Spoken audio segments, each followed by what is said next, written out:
Halo teman-teman, kembali lagi nih di pelajaran sejarah Indo. Jadi, materi pelajaran kita hari ini adalah proses masuk dan perkembangan agama Hindu-Buddha di Indonesia. Nah, di video kita kali ini, kita bakal membahas tentang dua submateri. Yang pertama, teori kedatangan agama Hindu-Buddha di Indonesia, dan yang kedua, jalur masuk agama Hindu-Buddha. Nah, yang pertama, teori masuknya Hindu-Buddha ke Indonesia. Terbagi menjadi dua nih. Yang pertama, masyarakat Nusantara berperan pasif. Apa sih maksudnya? Maksudnya adalah masyarakat Nusantara mempelajari agama Hindu dan Buddha melalui masyarakat India dan Cina yang datang ke Nusantara. Nah, yang pasif ini terbagi menjadi tiga. Yang pertama, teori Brahmana. Teori Brahmana dikemukakan oleh Van Leeuwen. Ia mengemukakan bahwa para kaum Brahmana diundang datang ke Nusantara karena ketertarikan raja-raja yang berkuasa dengan ajaran agama Hindu dan Buddha. Sehingga raja-raja tersebut mendatangkan para kaum Brahmana untuk mengajarkan agama tersebut untuk raja dan rakyatnya. Yang kedua, teori Vaishya dikemukakan oleh N.J. Krom yang menyebutkan bahwa para pedagang yang beragama Hindu dan Buddha lah penyebar utama agama tersebut di Nusantara. Karena perdagangan pada zaman dahulu menggunakan jalur laut yang bergantung pada angin. Ketika para pedagang ini menetap di Nusantara, mereka memperkenalkan agama dan kepercayaannya kepada masyarakat. Yang ketiga, teori kesatria. Pada zaman masuknya Hindu-Buddha ke Nusantara, di daratan India dan Cina sedang berlangsung perang saudara. Wow! Raja-raja yang kalah peperangan melarikan diri ke Nusantara untuk berlindung. Lambat laun, mereka mendirikan kerajaan kembali di Nusantara dengan corak-corak yang berhubungan dengan agama Hindu atau Buddha yang sebelumnya mereka anut. Nah, teori ini dikemukakan oleh Sheshberg, Mukherjee, G.C. Moens. Nah, yang kedua, masyarakat Nusantara berperan aktif. Masyarakat Nusantara berperan aktif ini adalah kebalikan dari yang pasif. Masyarakat Nusantara belajar langsung ke India dan Cina untuk mempelajari agama tersebut secara mendalam. Kemudian, kembali ke Nusantara sebagai penyebar agama tersebut.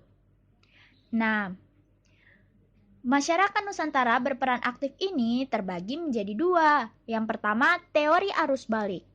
Teori ini berasumsi bahwa perkembangan ajaran Hindu dan Buddha yang pesat di India, kabarnya sampai terdengar sampai ke Nusantara, dan kemudian menarik minat para kaum terpelajar di Nusantara untuk berguru ke India. Setelah mereka berguru dan pulang ke Nusantara, mereka mulai menyebarkan agama baru yang mereka pelajari di sana. Sebagai pemuka agama dan pendeta, teori ini dikemukakan oleh F.D.K. Boch. Yang kedua, teori Sudra.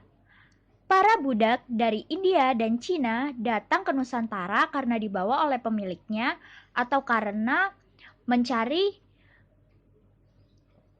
kehidupan yang lebih baik.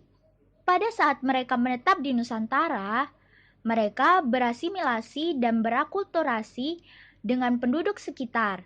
Hal tersebut membawa perubahan pada penduduk yang pada awalnya memeluk animisme dan dinamisme berganti memeluk agama Hindu atau Buddha. Teori ini dikemukakan oleh Van Weber. Masuk ke submateri yang kedua nih, jalur masuk agama Hindu-Buddha. Para ahli menduga agama Buddha lebih dulu masuk di Indonesia daripada agama Hindu.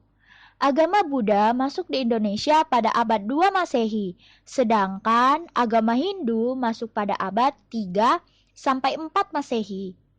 Masuknya pengaruh Hindu-Buddha di Indonesia dibawa oleh pedagang dan pendeta dari India dan Tiongkok. Perhatikan peta persebaran ini ya teman-teman. Peta ini menunjukkan jalur masuknya Hindu-Buddha ke wilayah Kepulauan Indonesia. Secara umum, jalur tersebut dibagi menjadi dua. Yang pertama, jalur darat. Agama Hindu-Buddha masuk di Indonesia melalui jalur darat atau yang lebih dikenal dengan sebutan jalur sutra. Adapun rute jalur sutra terbagi menjadi dua nih. Yang pertama, rute jalur sutra utara yang membentang dari India ke Tibet, terus ke utara sampai Tiongkok, Korea, dan Jepang.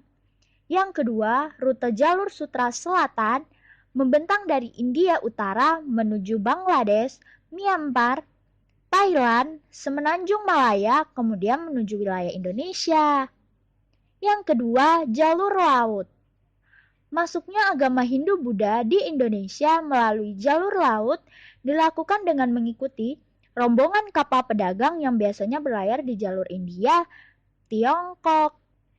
Rute ini ditempuh dengan memanfaatkan angin monsun.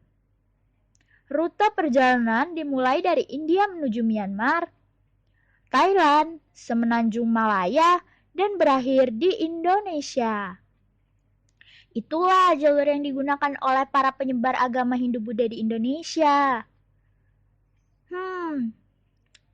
Menarik sekali ya teman-teman materi pelajaran kali ini. Nah, itu tadi nih tentang teori-teori dan jalur masuk agama Hindu-Buddha.